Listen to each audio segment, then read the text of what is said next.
on, folks. Welcome to Armored Warfare.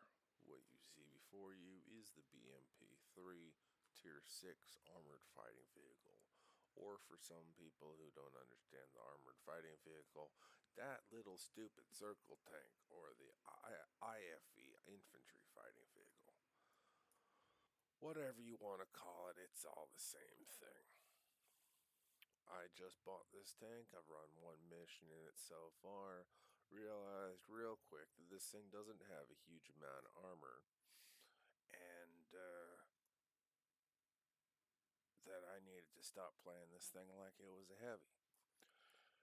So, before we go and hit that action button and try and jump into a battle, let's take a look at this real quick. Now, as I said, I've only played one match in this. And I've gotten one set of upgrades so far. Just the improved ammo feed and the upgraded ATGM.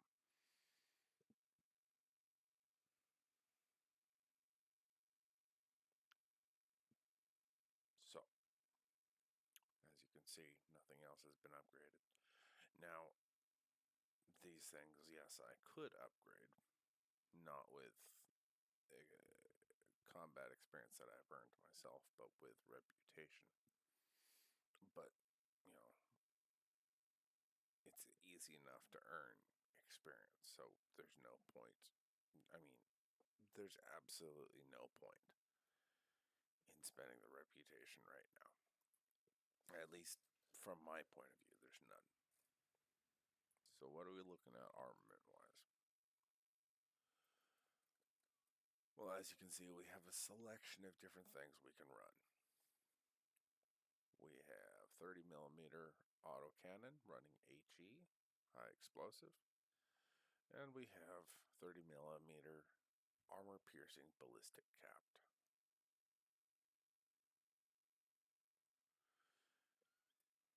We also have an option of 100mm high explosive shells.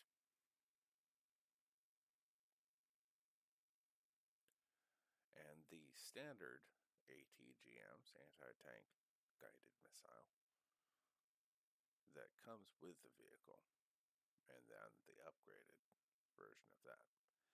Now, in some tanks, you'll find that the stats on these two options, if you're given these two options, or if you're given similar options where you have, like, for instance, you have two different armor piercings here. This one is armor piercing ballistic cap. This is armor piercing discarding sabot.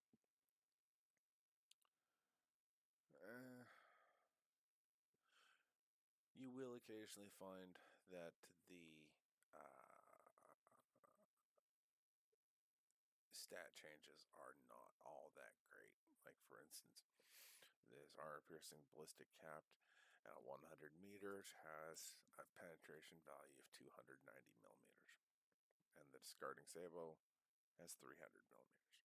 So it's only 10 millimeters difference. It's not all that much. Is it worth it?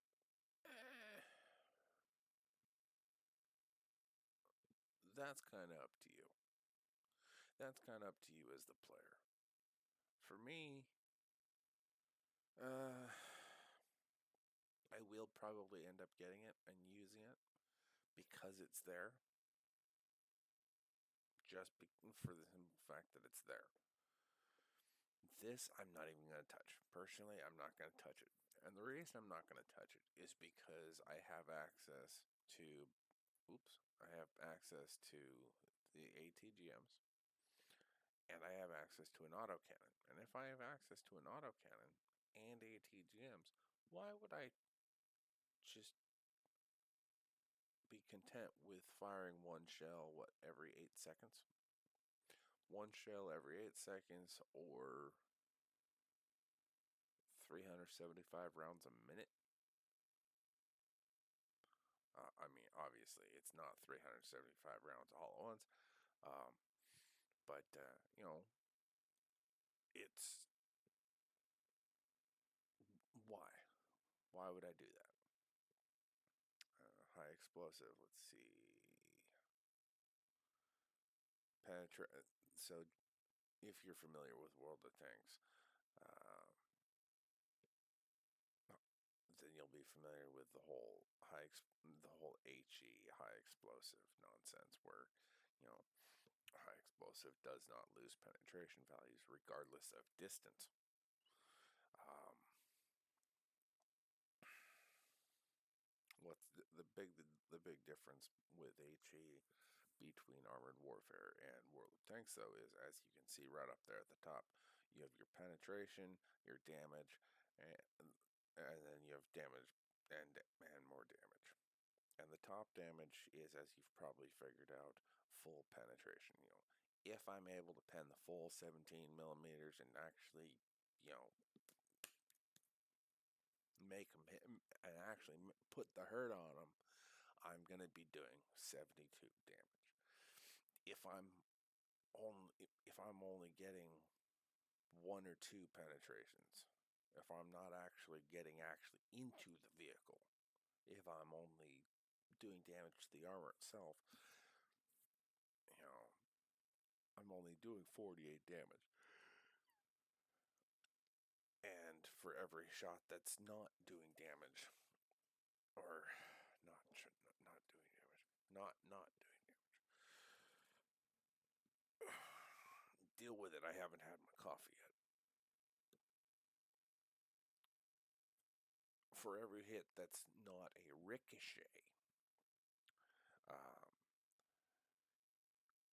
but is a non-penetrating hit, where you are physically hitting the target, but you're not at such an extreme angle that your shell is just ricocheting, because shells do that.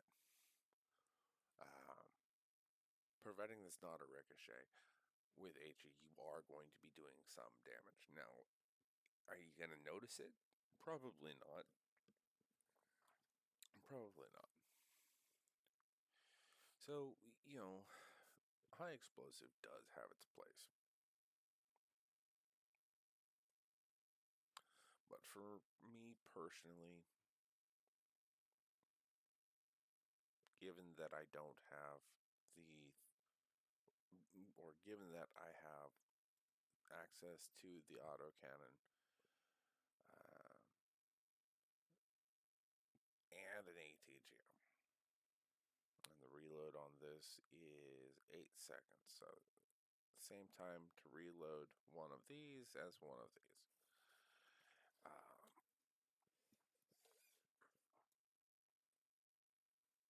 And,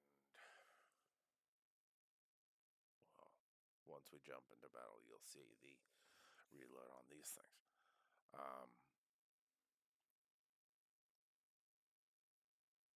Personally, I'm just never going to use this. I am, however, going to upgrade to this one, being that I've unlocked it. I don't need to do that, and I can just run that up.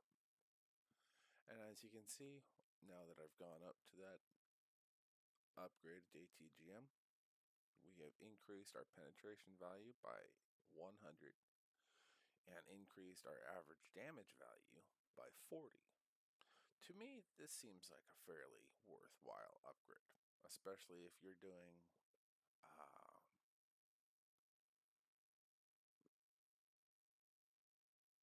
damage from long range, or if you're the kind of player that likes to kind of sit in the back and just take pot shots. That is definitely a worthwhile upgrade, especially with the ATGMs, which high explosive, do not lose penetration values over distance, whereas the armor piercing does. And being that I have a mission currently with the battle path to do, let's see, 50,000 damage at a range of 300 meters or more. So I've got a little ways to go on it. All right, enough talk. Let's hit that battle button and see what happens. Now, I say enough talk. but you guys are more than welcome to tell me to shut up in the comments. Whether or not I listen, that's a whole nother story.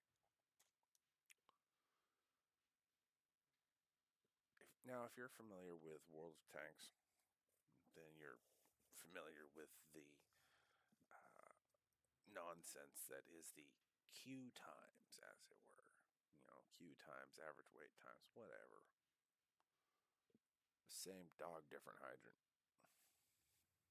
Or same hydrant, different dog. Whatever. You know what I mean. So it says an average wait time of 2 minutes. We've been in queue now for coming up on a minute. This average wait time, especially in armored warfare, for where I'm at over here on the west coast of the United States,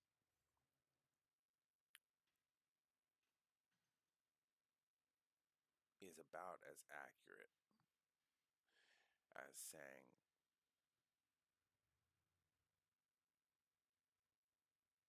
well, I don't know what it's about as accurate as saying, because the only things that are coming to mind are not public social media appropriate.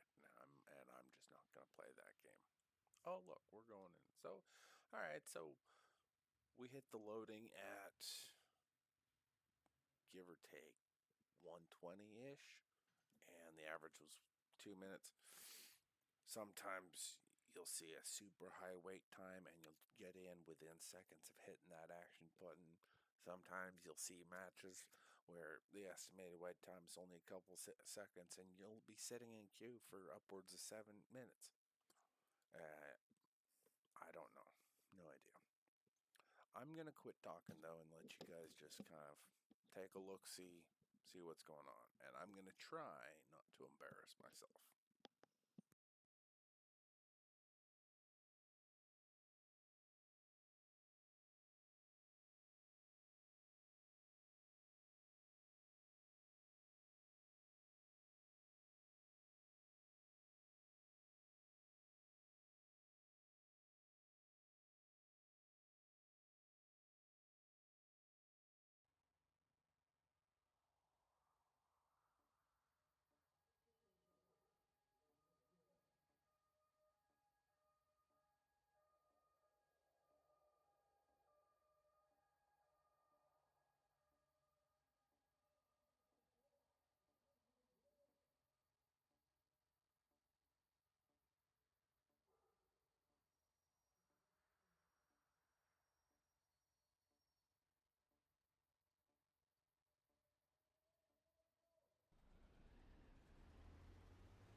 myself. But I didn't die, which is better than what happened the first go round. Oh, that was kind of embarrassing. Ouch. Yeah. Did I do anything at distance? I don't think I did.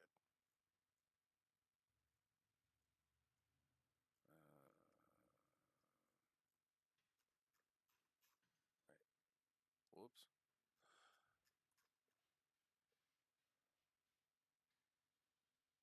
Yeah, no, didn't do any damage from a ways off. Oh well. That's my fault though. I like PvP, but for missions like these, I find it so much easier a lot of times, not all the time, but a lot of times, to get them done in PvE, which is the big difference between World of Tanks and Armored Warfare. If you're ever watching a battle and you're not sure, especially if you're in the garage and you see that button up there, if that button is red, they're going into PvP. If it's orange, they're going into PvE. See? Red, orange. And I forget. I think this is orange as well. I think it's red and orange. I don't know. I don't remember.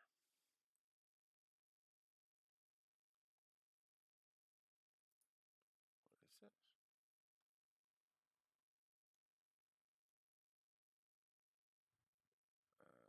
Huh.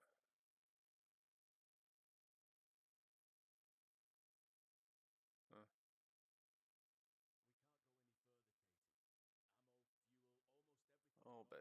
All basically the same thing. Actually, yeah, it's all the same thing. Ooh. But that's got the decal. Do I want the decal? Or do I want that? Hmm. No, I want the decal. Oh, actually, there's more.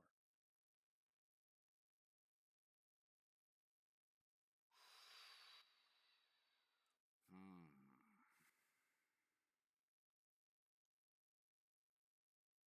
Oh, I see. That is parts for the BMP-72. And I've seen those in game, and those things are delicious. Yummy.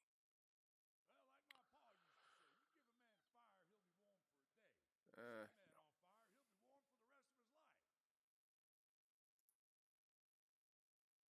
Ooh.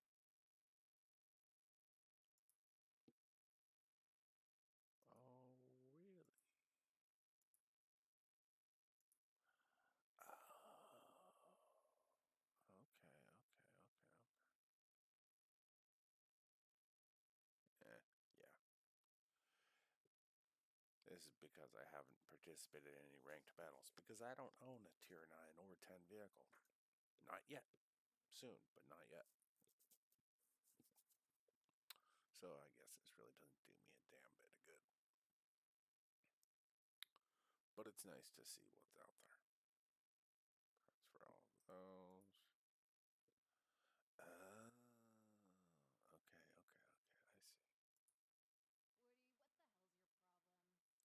Oh, wow. Huh. Okay. Okay.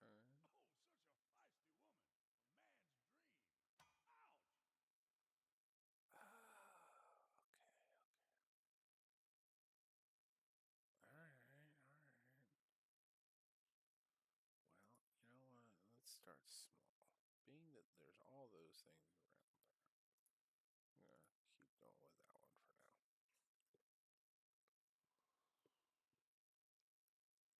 Hmm.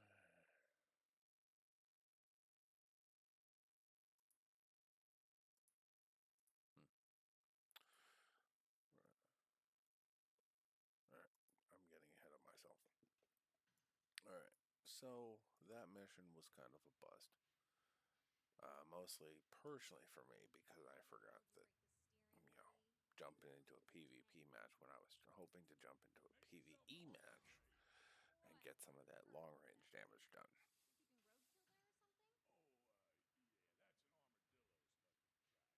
But overall, not too shabby. And you see, for the horrible res- game result, even though we did make a kill, we did do some damage, we did spot a vehicle. Got 4,346 experience out of that, which is enough for me to go and upgrade the engine, and that's it. But that'll work. That's a worthwhile upgrade. Alright, folks, I'm going to end this here. And if you guys could let me know in the comments if you like this video, if you didn't like this video, if you guys are going to go and cuss and be derogatory and whatnot in the comments, I'm gonna go and just delete your comments, so there's absolutely no point in you being rude. But if there's something you would like to see, or you have questions about something that I can potentially answer, or direct you to where you can find that information, leave me a note down in the comments. If you like the video, hit the thumbs up button. I'm gonna be doing more videos like this about other tanks within Armored Warfare in English for the English speakers, being that, as I'm sure you saw with that last match, lots of people